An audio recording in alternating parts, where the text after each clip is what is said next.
Olá, Stalkers, tudo bem com vocês? Sejam bem-vindos a esse caso criminal. O vídeo não tem intenção de desrespeitar as vítimas, seus familiares e amigos. É um vídeo em formato de documentário e todas as informações contidas nele são informações públicas que podem ser encontradas na internet por todos.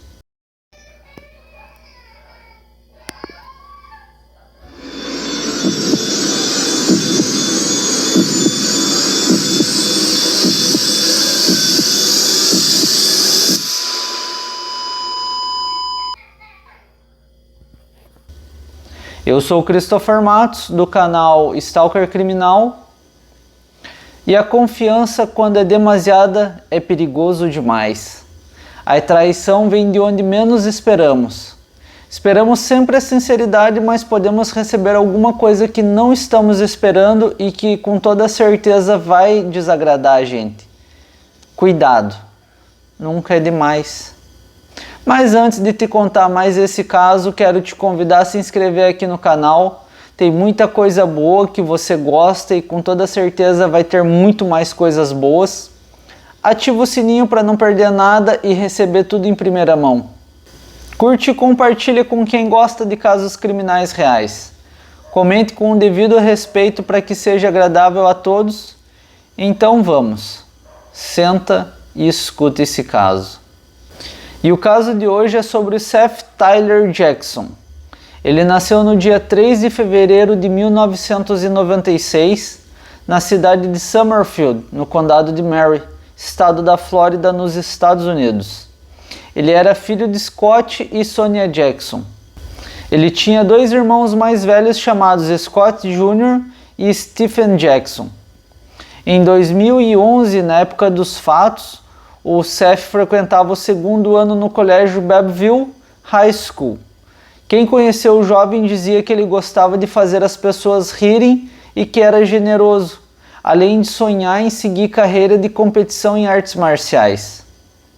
O Seth tinha uma adolescência normal.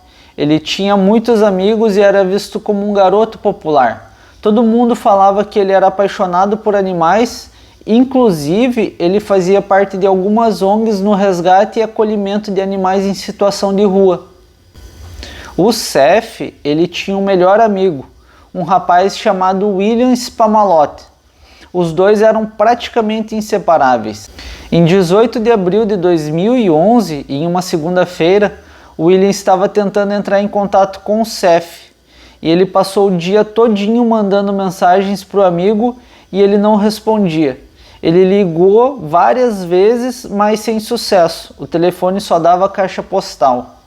Muito preocupado, William decidiu entrar em contato com a família do Seth e explicou que ele não estava conseguindo contato nenhum com ele.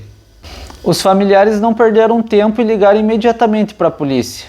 Como sempre acontece nesses casos, os policiais que responderam à ligação pensaram que seria apenas mais um adolescente revoltado com a vida que decidiu dar um susto nos pais em busca de atenção e que em algumas horas estaria de volta.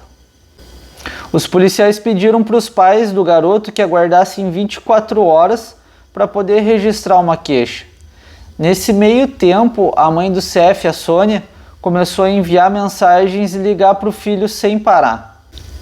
Em determinado momento, ela recebeu uma mensagem vinda do celular do filho que dizia: "Não enche o saco". Então ficou bem claro que essa mensagem não tinha sido escrita pelo filho dela. Ela acreditou que se tratava de uma brincadeira, mas depois ela não recebeu mais nenhuma resposta e viu que tinha alguma coisa errada. Então ela voltou novamente para a delegacia e implorou para os policiais que fizessem alguma coisa para acessar o registro do telefone do filho para saber a localização dele. A polícia precisava de um mandato ou de então uma autorização de um tutor ou de um responsável. A Sonia deu permissão e eles descobriram que o Seth tinha ligado e mandado mensagens para vários amigos naquele dia. Os policiais então montaram uma lista de pessoas através dos contatos de registro do celular do Seth. Já com essa lista, eles começaram um processo de interrogatório para saber se alguém poderia dar algum tipo de informação sobre o paradeiro do Seth. Uma pessoa da lista se destacou, uma jovem chamada Amber Wright, ex-namorada do Seth. A Sônia disse aos policiais que os dois começaram a namorar em dezembro de 2010 e tinham terminado algumas semanas antes. Mas de acordo com o melhor amigo do Seth, William, ele era apaixonado pela Amber e é aquele tipo de amor típico de adolescente que você com certeza conhece alguém, que começa a namorar e pronto, rapidamente acha que vai se casar e ser feliz para a vida toda com aquela pessoa. Os investigadores foram até a casa da Amber para conversar com ela. A moça estava com a sua amiga, uma garota chamada Charlie, e ambas disseram que viram o Seth na noite anterior. Os dois discutiram e ele foi embora dizendo que ia para casa. Os policiais resolveram separar as duas amigas para questionar as duas separadamente. A Charlie disse que após a discussão ela se afastou do local, mas teria ouvido um estrondo. Ela disse que não sabia o que teria provocado o barulho, talvez uma bombinha ou uma arma de fogo. Em seguida, ela teria visto Seth correndo assustado. Tudo isso parecia muito estranho para os investigadores, mas a Charlie continuou. Ela disse que a cerca de 30 metros de distância viu uma pessoa. Questionada sobre quem seria essa pessoa, ela disse que talvez poderia ser um rapaz chamado Michael Bargo, o namorado da Amber. O Michael tinha 18 anos e era amigo da Charlie. Inclusive, os dois chegaram a ter um relacionamento meses antes, mas não durou muito. O Michael e a Amber se conheceram em uma festa na casa da Charlie e logo em seguida eles começaram a namorar. Ao ver que sua história estava chamando a atenção demais dos policiais, a Charlie começou a desconversar e disse que estava confusa e que não tinha mais certeza do que viu naquela noite. Enquanto isso, outro policial interrogava a Amber, e ela deu uma versão completamente diferente dos eventos. Segundo a jovem, depois que ela e a Charlie se encontraram com o Seth, as duas voltaram para casa, e ela não ouviu nenhum estrondo alto e nem sequer citou o Michael. Ela ainda afirmou que o namoro dela com o Seth havia terminado, mas que não tinham ressentimentos nenhum pelo outro. Já ao ser pressionada com a história contada pela Charlie, a Amber ficou muito nervosa, mas negou ter ouvido qualquer barulho alto ou tiro sendo disparado, muito menos que o Michael estava presente no local. Ela basicamente manteve sua história mesmo estando claro que estava mentindo. A única coisa em que as duas concordavam era que teriam visto o Seth na esquina da rua 140. Nesse meio tempo, William soube que os policiais estavam na casa da Amber e ele foi correndo para lá. E ele disse para os investigadores que no início da noite, quando o Seth estava na casa dele jogando videogame, a Amber ligou, dizendo que tinha uma coisa muito importante para conversar com o Seth. William disse que ouviu parte da conversa onde a Amber falava para o Seth que ainda o amava e queria consertar as coisas entre eles.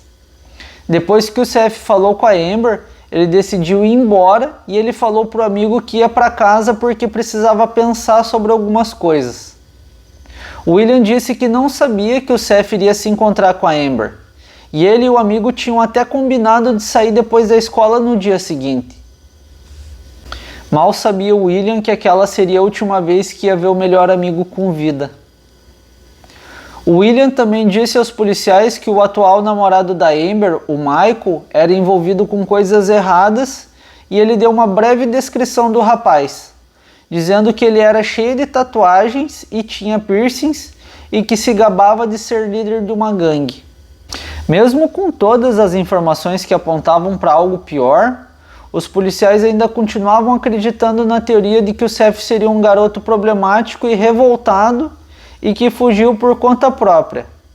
Mas o William, que era um grande amigo, aquele tipo de amigo que você encontra na vida uma vez só, viu que os policiais estavam fazendo o corpo mole, então ele começou a própria investigação, afirmando que os investigadores não estavam fazendo as perguntas certas e que não estavam agindo rápido o suficiente. Ele então resolveu confrontar a Amber cara a cara, e ela só disse que existem coisas que é melhor ele não saber. William ficou chocado com essa declaração e agora tinha que descobrir o que aconteceu com o melhor amigo. Aí ele passou então a fazer postagens no seu Facebook implorando para que as pessoas falassem qualquer coisa que tivessem visto naquele dia. A partir daí, o Facebook se tornou o foco de várias evidências. Como é típico dos alunos no ensino médio, eles expõem tudo nas redes sociais, todos os problemas que eles têm são postados e consequentemente se tornam públicos. A Amber e o Seth tinham algumas brigas no Facebook e eles se ofendiam lá. Eles publicavam coisas que era para ser pessoais para todo mundo ver. Ele ficou sabendo que a Amber estava namorando o Michael e ficou muito bravo. No final de março, ele foi a uma festa onde confrontou o Michael sobre o seu namoro com a Amber. De acordo com William, o Seth confrontou o Michael em frente de todos, fazendo com que a fama de valentão e machão do Michael desmoronasse. Já no dia 4 de abril, a Amber publicou o seguinte: "Tenho muita coisa no que pensar. Boa noite." O Michael respondeu: "Espero que não esteja triste por causa dele." Um amigo em comum deles, chamado Dalton, respondeu ao Michael dizendo: "Seth vai te chutar, Michael, fica na sua." Os comentários e ofensas continuaram por algum tempo e termina com a postagem do Seth dizendo: "Ok, sua reputação está ficando cada vez pior. Eu vou ter que te mostrar como é bom ser traído." No dia 7 de abril, o Seth postou uma indireta para Amber e ela respondeu: "Isso não foi legal." E o Seth continuou com os insultos e afirmando que foi traído.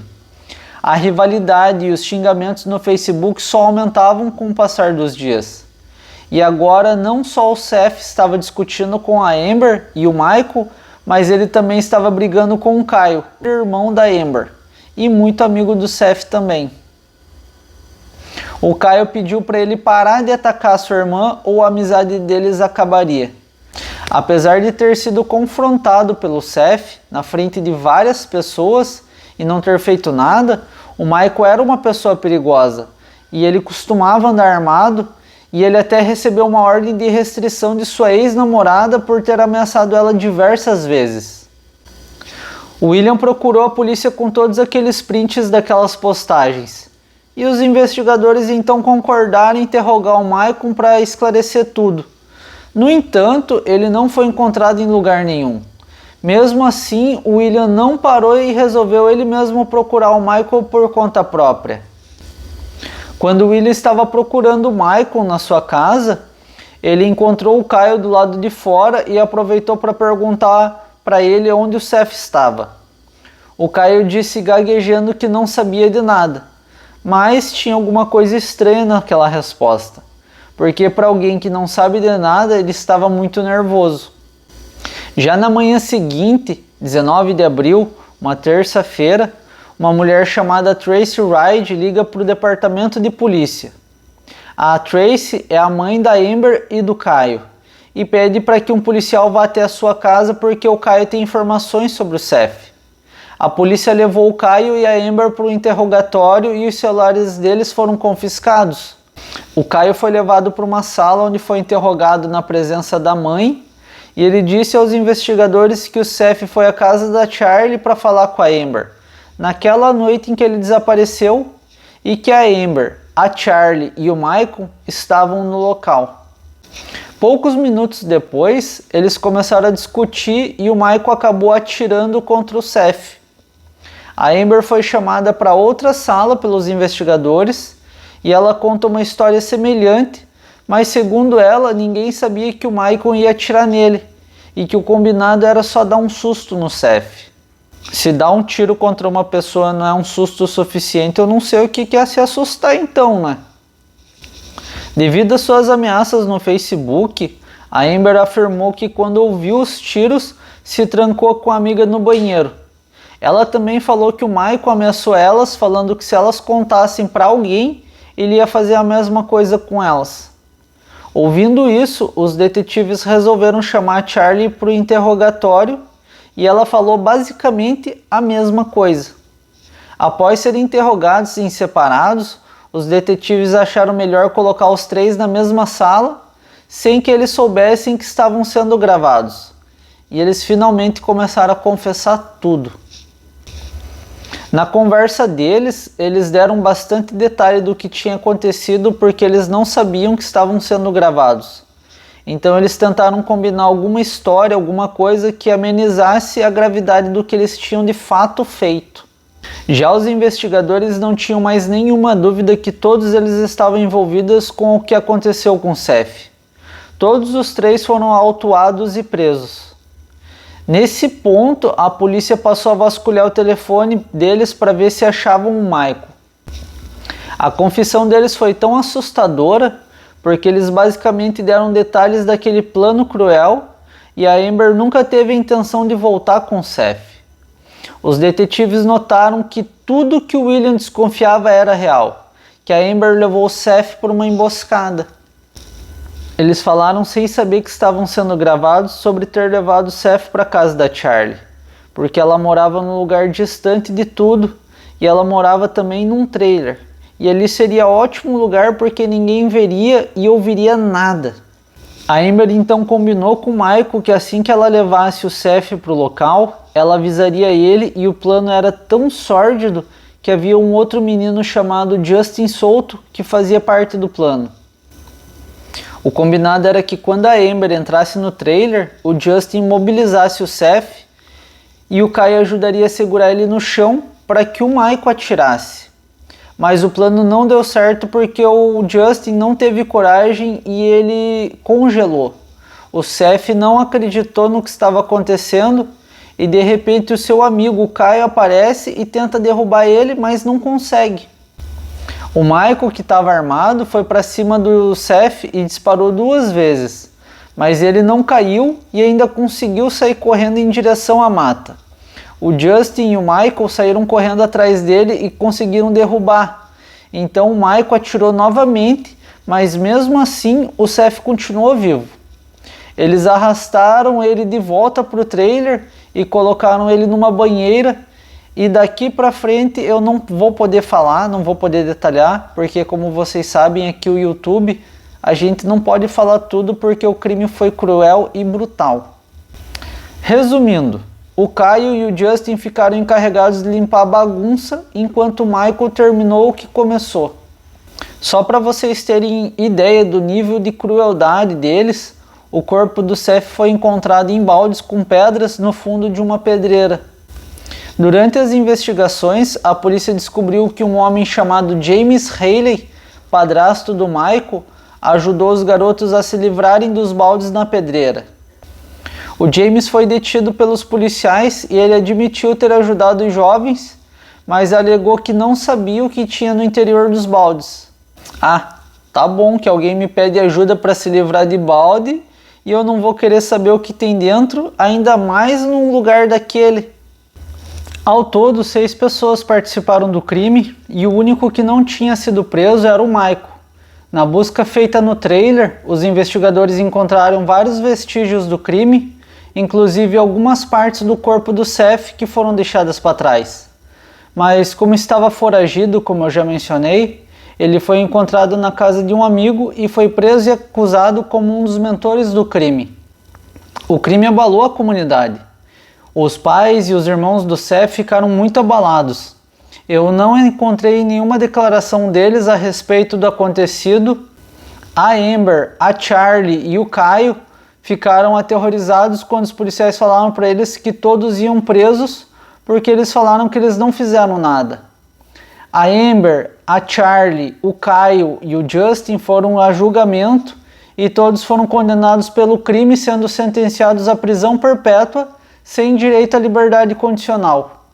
Já o Michael também foi a julgamento e foi o que pegou a maior pena, sendo condenado à pena capital aos 19 anos. No entanto, em 2022, ele foi levado a julgamento de novo porque a sua sentença anterior foi anulada. A Charlie está apelando até hoje porque ela disse que o advogado dela foi ineficaz. Ela até abriu uma página no Facebook chamada Free Charlie, mas até agora não houve sucesso nas suas tentativas em ganhar liberdade. Durante uma entrevista, William, o melhor amigo da vítima, Disse que se a Amber não tivesse ligado para ele naquela noite, ele não teria ido naquele encontro. E provavelmente ainda estaria vivo, com certeza. Depois da família, a pessoa que mais sentiu a falta do Seth foi o William. Tanto é que mesmo os investigadores achando que o Seth era problemático, que tinha fugido, o William não desistiu e foi atrás sozinho para tentar solucionar o caso, porque ele sabia que o amigo não faria algo desse tipo e nunca ia desaparecer sem avisar. Existem amigos que merecem ser chamados de família. Esse tipo de vínculo é impressionante, porque amigos de verdade são raros. Bom, esse foi o caso de hoje, espero que tenham gostado. Eu fico por aqui, não esqueça de se inscrever e deixar o like. E até o nosso próximo encontro.